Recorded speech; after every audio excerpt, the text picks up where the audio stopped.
Yet another industry is being usurped by technology in the near future, and this time it's delivery drivers. So say goodbye to the UPS driver, drop kicking your package onto your front porch like the opening of Ace Ventura. Now we're seeing a drastic rise in the utilization of delivery drones. They're fast, they're efficient, and they take a sidestep when it comes to dealing with traffic, changing the way our materialistic world receives packages. But before we talk about the impact, let's talk about how it's being done. Walmart themselves have already started to test drone deliveries here in Texas by a company called Wing. The company actually originally started in Australia, then they expanded to Finland, then Virginia here in the United States, and now they're in my home state of Texas. But the question that I immediately had was, how do the delivery drones avoid other aircrafts and other drones in that space? Well, the tech that's being utilized is cutting-edge AI that's put into their advanced navigation systems so that they can dodge obstacles in other aircraft, thus ensuring a seamless delivery.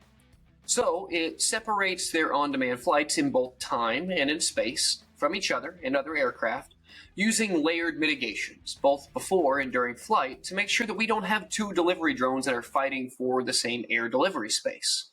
And this approach was recently approved by the FAA, and for the operations here in the Dallas-Fort Worth area, Wings can operate within an airspace that's referred to as the Mode C veil, with all airspace being in airspace below 400 feet in overpopulated areas where typical aircraft are not legally permitted to fly.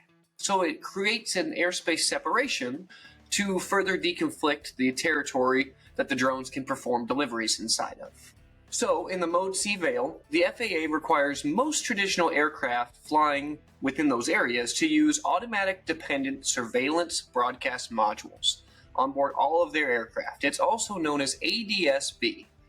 ADS-B is a small onboard module that broadcasts the location and flight data of aircraft so that pilots can see the location of other ADS-B equipped aircraft on their map, displayed so that they can know each other's location and heading and current altitude. And soon, Wings drones will utilize ADS-B data to be able to automatically detect and avoid other air traffic in that space or otherwise alter their flight path, and if necessary, conduct a controlled landing if no other option is available. If that happens, the drone actually automatically picks a preferred landing zone that's away from traffic and from people, like a football field, and then gently lands sort of how a car pulls over on the side of the road. And as far as pilots are concerned, Wing calls them pilots in command. And these are the folks who monitor the air traffic and the region of operations, and they're able to manually initiate a controlled landing if that's ever needed. Then they dispatch a team to retrieve the drone wherever it happens to decide to land. And if you do happen to find one of these that have done a controlled landing, just leave it be, or there's a number that's on the side of the device that you can call, but more than likely their team is probably already en route to come get it.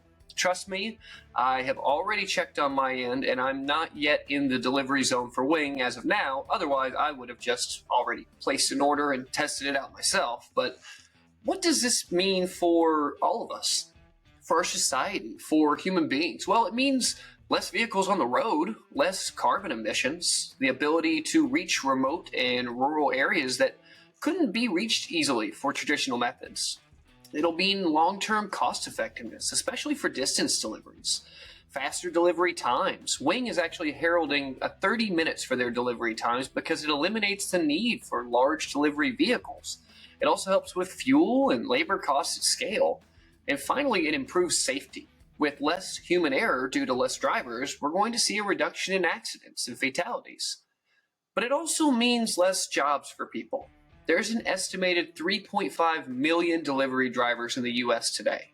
So that means about 1% of the United States population might be without a job in the next few years.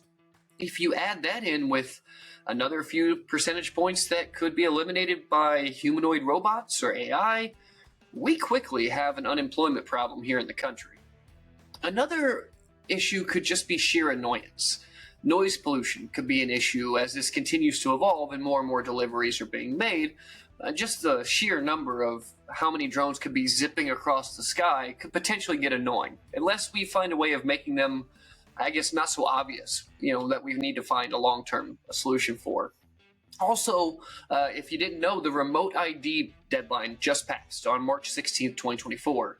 And that was requiring all drones that weighed more than 250 grams, and even ones that weighed less that were used commercially, to now broadcast a remote ID information when flying.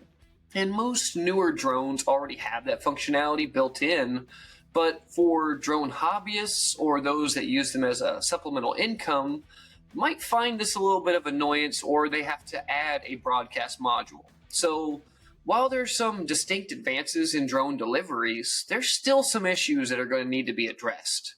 That's going to do it for today in talking about drone deliveries. What do you guys think? Let me know down in the comments.